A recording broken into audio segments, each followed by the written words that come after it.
Hayırlı erте, ilning töp телеканалында Татарстан яңалыклары, туры эфир студиясында Чулпан Әмири. Дәүләт автоинспекциясы һава шартларының начараюы турында кисәтте. Бүген Татарстан юлларында көчле бозлавык саклана, күз күреме начарая. 500 метрга кадәр һәм оннан да кимрәк. Җилнең тизлеге урны белән секундына 20 метрга җитә.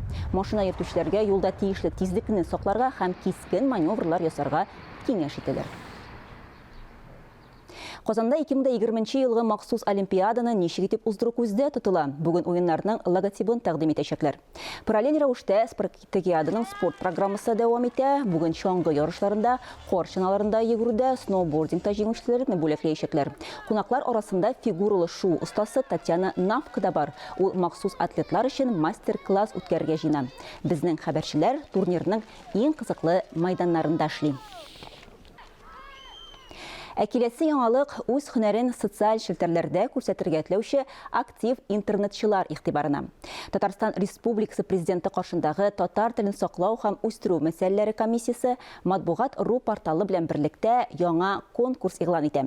Блогер татар бәйгесендә кемнәр катнаша ала һәм нинди премия каралган? Бу турыда алдагы репортажда.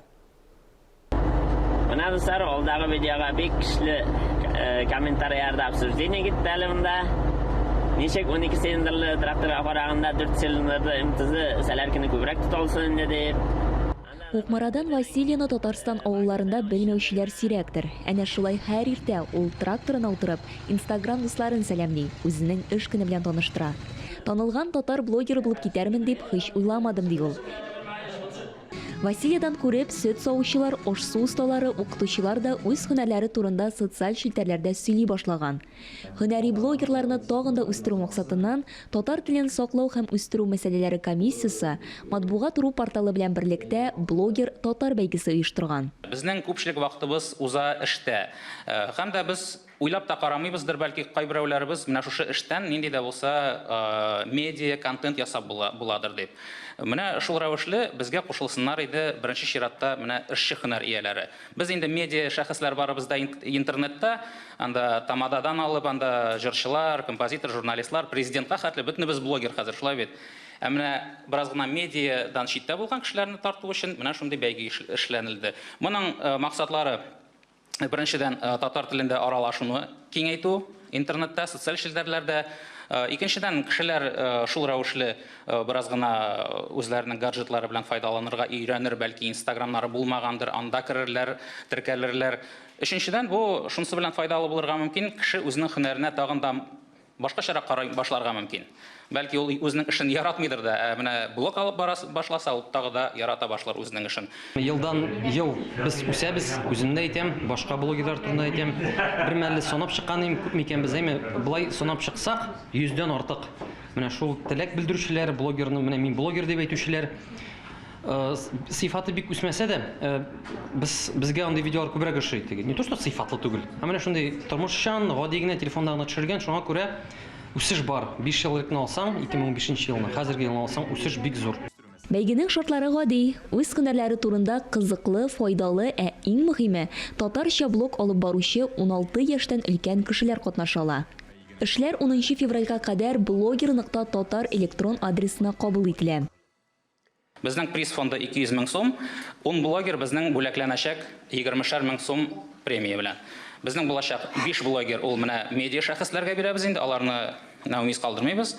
5 бүләк булачак менә шушы шартлы рәвештә дип әйтик инде эшче һөнәрләр арасында.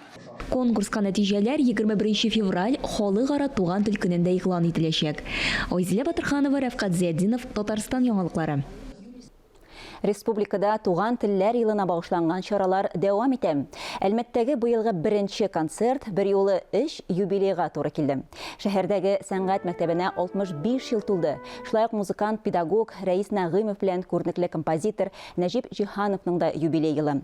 65 ел эчендә мәктәпне 4000гә якын бала тәмамлаган. Алар арасында танылган артистлар, аккордеонистлар, баянчылар бар. Мәктәпнең ачылуына 65 ел тутса да, хезмәткәрләр аның тарихы әле башлана гына диләр. кичкене өлешләрдән төзелгән тарих.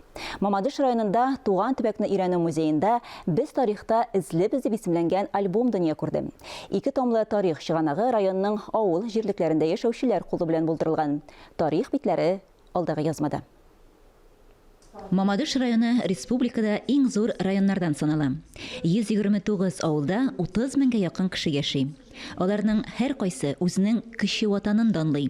Юкка чыккан авыллар да бар, әмма аларның тарихы авыл халкы хәтерендә яши. Авылларыбызның тарихын тагын бер мәртәбә барлап алыр өчен, халыкның моңа игътибарын арттырыр өчен, тагын да зур теләк тирәнрәк өйрәнергә, авыл тарихын тирәнрәк өйрәнергә теләк тудырыр өчен без менә шушы эстафета, без тарихта эзлибез дигән эстафета альбом эстафетаны оештырырга булдык. Мамадыш районы тарихы белән хәзер һәр кем таныша ала. Альбом шәһәрнең Туган төбәкне өйрәнү музеена мәңгелек саклауга тапшырылды. Музейбызда 20дән артык тарихи альбом саклана. Менә инде шул альбомнарны тулыландырып, инде шушы истәлекле Татарстанның 100 еллыгы кысаларында музейбызга бүләк ителгән без тарихта эзлебез дигән альбом инде музейбызга бик зур бүләк булды. Якын киләчәктә альбомны электрон форматка да күчерергә җыеналар. Шулпан Әмири, Гөлинә Гыйльмуллина, Фаил Шәйхетдинов, Татарстан яңалыклары, Мамадыш районы. Умарталык паспортын ничек рәсмиләштерергә? Бу районында бу мәсьәләгә багышланган очрашу булып узды. Биредә тәҗрибәле умартачылар, авыл хуҗалыгы идарәсе вәкилләре һәм ветеринария хезмәткәрләре җыелган иде. Рәсми булмаган мәгълүматларга караганда, бу районында 3000 артык умарта исәпләнә. Умартачылар ел сайын 110 тоннага якын бал аерталар.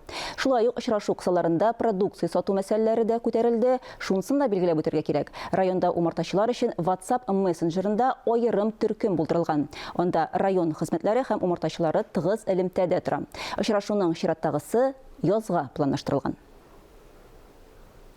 Габдулла Тукай әдәби музейында рәссам Әнвәр Сайфетдиновның шәрык әкиятләре дип исемләнгән күргәзмәсе ачылды. Экспозициядә натюрмортлар, пейзажлы рәсемнәр, портретлар һәм әкияти хатын-кыз образлары. Рәссам хезмәтләрендә декоратив сәнгать милли мотивлар белән үрелеп бара. Әнвәр Сайфетдиновның эшләреннән торган күргәзмә 3 мартка кадәр дәвам итәчәк. Габдулла Тукай әдәби музейына рәхим итегез.